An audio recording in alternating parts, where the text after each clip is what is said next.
Hey everyone, I wanted to go over the new and exciting news that we got for Xenoblade Chronicles 3 that was revealed in most recently shown Nintendo Direct.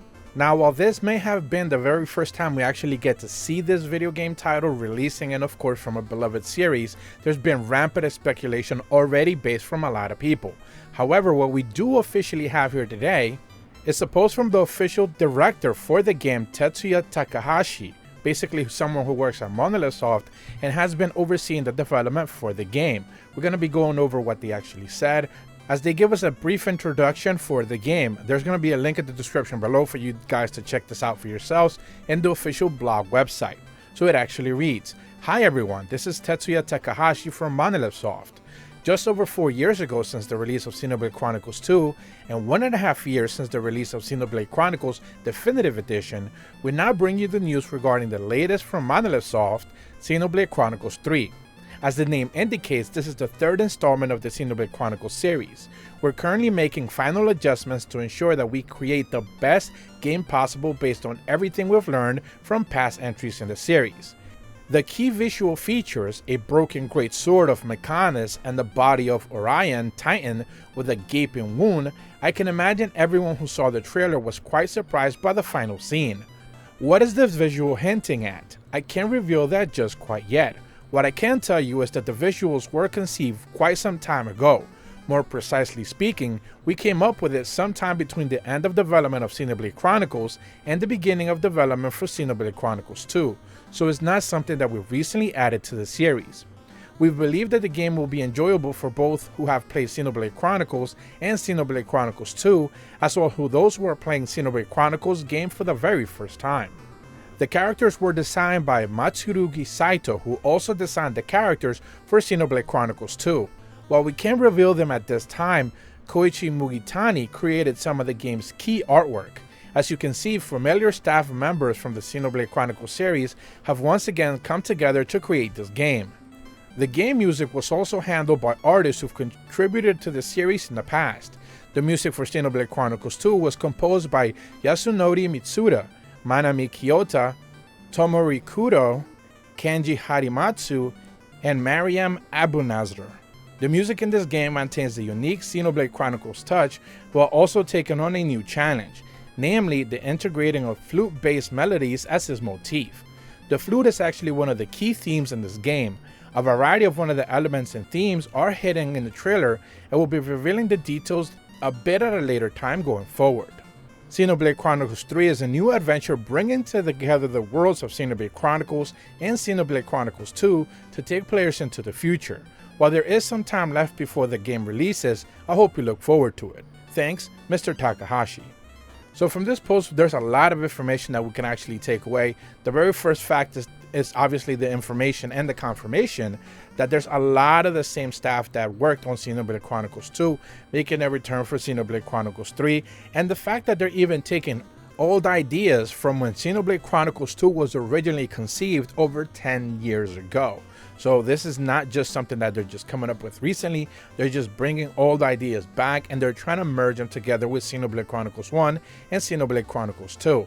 Now, one of the biggest things that I've obviously seen people already notice was the fact that the two masked characters that they showcase, these are actually the leaders from the official opposing factions in the world of Ionios. This is actually a post that came originally from the Nintendo of Europe Twitter account, which of course I'm going to leave a link in the description below.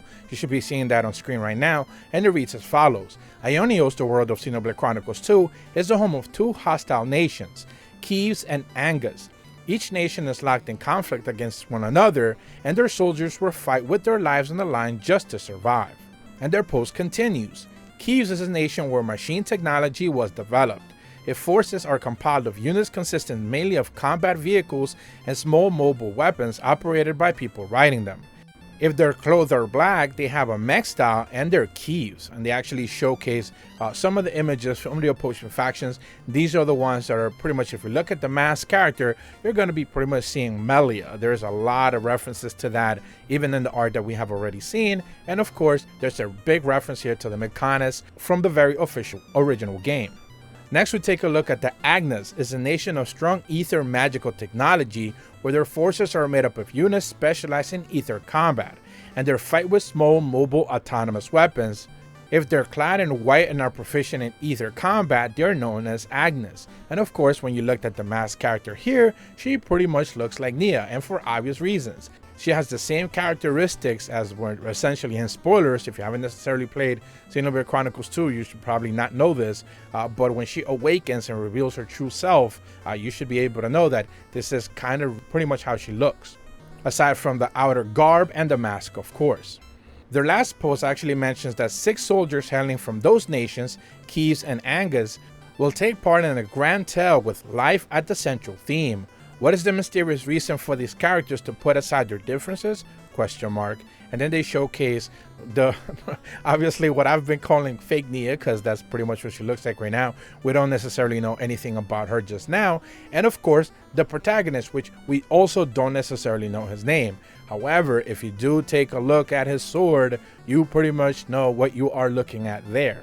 And it's pretty clearly that it has something to do with the Monado, and it also has signs of being Pyra. So it's a little bit of a mixture of both blades.